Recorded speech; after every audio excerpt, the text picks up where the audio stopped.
gonna do a part 3 because I forgot to tell you guys about something. See, if I edit the video, I could just edit it into part 2. But I don't. I'm lazy, and you guys aren't watching my videos unless you're bots and hackers. So yeah. JLA number 4. It's pretty good. This one I don't remember. Invincible Iron Man number 1. Bendis, when Bendis wasn't terrible. But it was at the tail end of his writing career. Marvel Comics 1000 and 1001. I do not know why I have it in a Mylar bag, because it's not worth shit. And it was awful. It was such a disappointment. They thought so they knew that DC was doing. Okay, I'm gonna try. I don't want to do that. I'm gonna touch something on the iPad. But they tried to do with Detective Comics 1000. It was a celebration of all these characters that are in the book. For Marvel Comics, it was all Marvel characters. That's why they had two of them. They tried, I think, but I don't know. Some of them were good, some of them were bad. But what they did was because there's so damn many characters in the Marvel universe. They went from 1940, which would have been Human Torch and the original Human Torch, not Johnny Storm, from the Fantastic Four, but a different Human Torch. Saying and then all the way to the 2020s, which was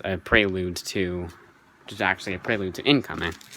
So they went through all the characters, 1960s Spider-Man, all the characters' origins. There was one page for all these characters that some needed more than one page. I think the prelude to Incoming, it was more than one page, actually. I could be wrong. I don't remember. I'm not going back to that series.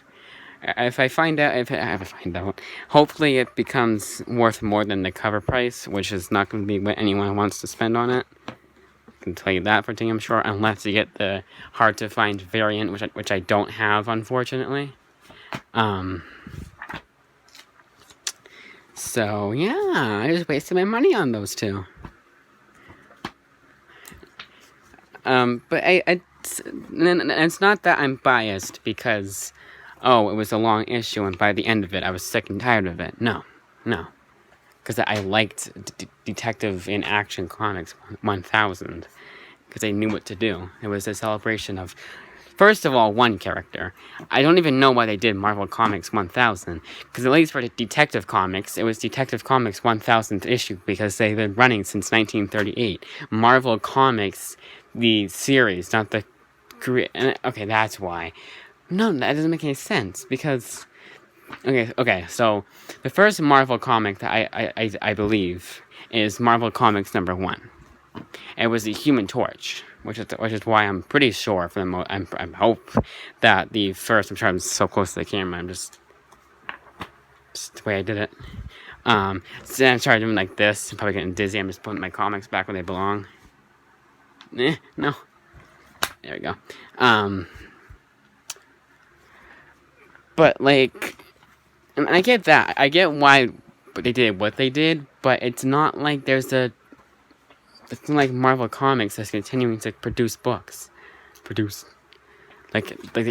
Obviously Marvel Comics is doing... See, that's why it's so confusing, because they call Marvel Comics, but there's a Marvel Comics series.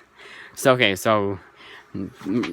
bear with me here. Marvel Comics, not the company, but the comic itself, they haven't been doing any more of that series. So... that's what doesn't make sense to me. And I know they just did it because of the success of Action and Detective Comics 1000, who had a 999th issue, and it was part of a bigger series because it was a series that had been running since 1938. Now, I don't think they have a Detective Comics 794 or something like that. Doing this again, because they had a New 52, which is a relaunch, and they wanted you to know it was a relaunch. They didn't do Detective Comics 545, or what have you. They just started at number 1. But then they went back to their guns, and they're like, you know what? Let's start doing 898 or 900 or whatever they did. Do that. But Marvel Comics is just a bunch of hacks. Alright, bye. It's gonna be the shortest part in all of these. Oh, my cousin's talking like having me bombard him with friggin' videos as a subscription feed. So fucking what, Logan, honestly.